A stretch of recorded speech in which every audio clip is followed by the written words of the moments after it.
Thank you very much for organizing this very important event, and I'm grateful for the opportunity to be here with all of you.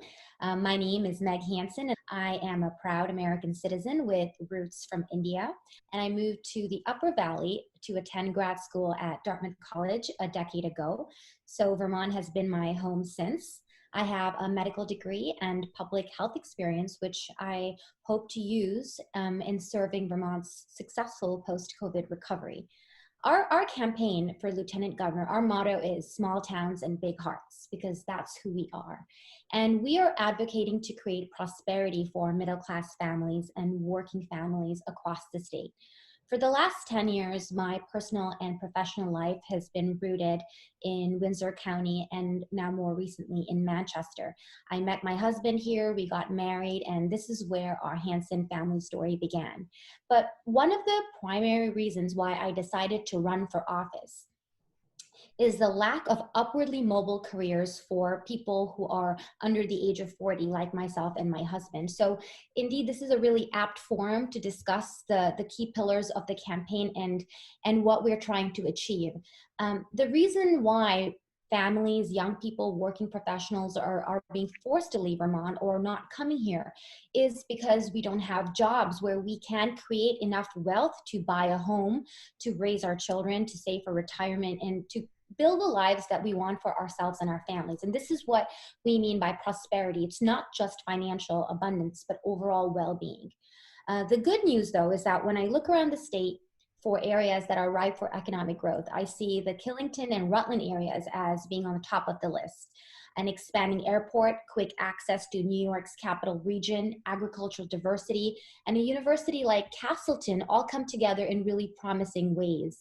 So the three pillars of the platform going toward how do we achieve this prosperity is economic freedom, healthcare freedom, and education freedom. And by economic freedom, I mean deregulation. Deregulation is what is needed to open up the economy to become more pro-business and allow affordable housing to develop organically. So we know about the Killington Village project, which was put on hold. There are many examples where regulations have added to the cost of housing, and where, not being able to buy a house or afford a place to live is one of the main challenges that young professionals face. Diversifying the economy beyond tourism and the service sector is also important, because we need to have an economy that creates things. Otherwise, it's just not going to be sustainable. So making room for manufacturing, entrepreneurship, and businesses of all sizes is very important.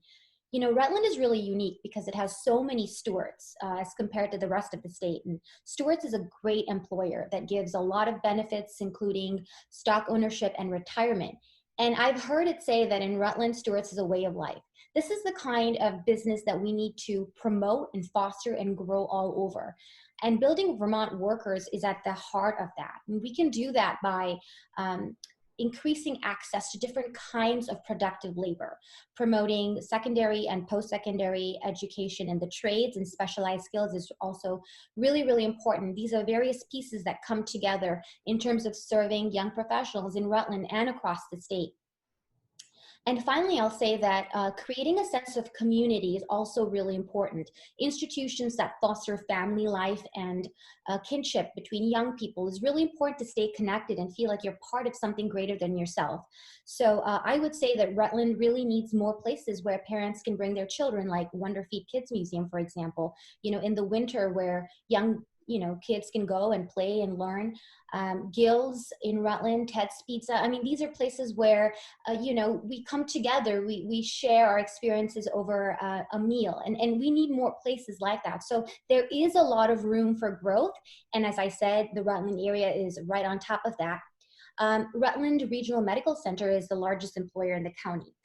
Vermont's healthcare system is a really integral part of the economy, which is why I said economic freedom and healthcare freedom. The months-long lockdown has really worsened the financial challenges of our hospital system as well as health insurance system. Many of our hospitals were already teetering on bankruptcy. So a successful post-COVID recovery will require comprehensive knowledge of Vermont's hospital and health insurance systems. I have the British equivalent of a US MD, and I've dedicated years to researching and investigating our health our healthcare system in our state. So I will certainly bring my medical education and health policy knowledge to implement forward-looking solutions that increase our access to high quality and inexpensive health services and insurance. And finally, I'll say that despite the market uncertainty, forecasters predict that aerospace manufacturing will continue to expand for the next 5 decades. So this really places GE Aviation at the forefront of job growth in Rutland County. When we take all these pieces together, I think that Rutland County in particular, but all our counties, just need support from Montpelier, a pro-growth mentality, a pro-growth philosophy from our legislators to foster this potential growth for socioeconomic expansion and development. Thank you, and I'll be happy to field any questions. And once again, thank you for having me here. Before we can delve into solutions, Evan, I think it's important to look at where we are right now. And in Vermont, the largest employer is our state government, followed by healthcare and then K through 12 education, whereas the private sector is very anemic. For years, Vermont lags either as the 49th or 50th state when it comes to all important economic indices, measures, parameters. We always look at that. So the reason is because we have one of the strictest regulatory burdens in the nation, and we have very punishing tax burdens as well. So the idea would be to make it more pro-business so that we're not dependent only on tourism and the service sector.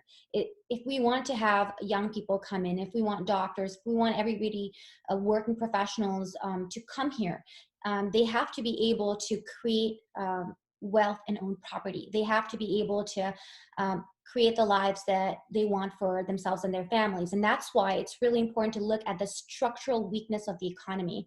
It's not really about one sector or the other. The structure has to have a fundamental change in the way that regulations, and I'm not just talking about Act 250, for example. That's a land use regulation that gets a lot of attention, but there are so many zoning laws, ordinances, permits, fines. There's so many things that sort of pit environmentalism against economic growth and development. And I think that's an area where we should really decouple the two of them. We can have anti-pollution policies. We can have ways in which we conserve our waterways and air, but not at the expense of economic growth and development, certainly not various private sectors. So entrepreneurship, creative entrepreneurship of all kinds, businesses of all kinds, small, medium, and large. So my answer to your question would be to look at structural change, systemic change in the way that our economy is shackled by regulations and taxes. Well, when I've spoken with working class families, they've taken it personally as offensive. Because they've said, well, why don't you just give us the money? What about us? And so I've heard that really hurt the sentiments of a lot of families who are really struggling to make ends meet here. And so, I mean, I would give it points on creativity. They were thinking something out of the box, but perhaps, didn't really translate. Again, it's about helping people here, organically. It's not, I think this could be a gimmick that, I don't know, it's really not something that we should be engaging at a state level, but really giving the support that we need to our own working class and middle class families here. I think that would be the way to go organically. Thank you.